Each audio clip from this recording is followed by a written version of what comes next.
गुरुर्ब्रह्मा गुरुर्विष्णु गुरुर्देवो महेश्वर गुरुरेव परं ब्रह्मो तस्मै श्री गुरवे नमः।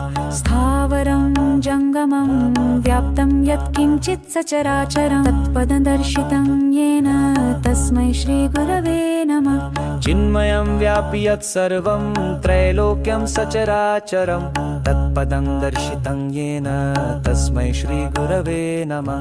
सर्वश्रुतिशिरोरत्न विराजित पादाम्बुज वेदान्ताम्बुज सूर्योय तस्मै श्री गुरवे नमः। चैतन्य शाश्वतः शान्तो व्योमातीतो निरञ्जन बिन्दुनाद कलातीत तस्मै श्री गुरवे नमः।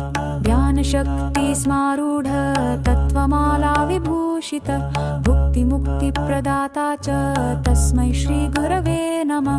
अनेक जन्म संप्राप्त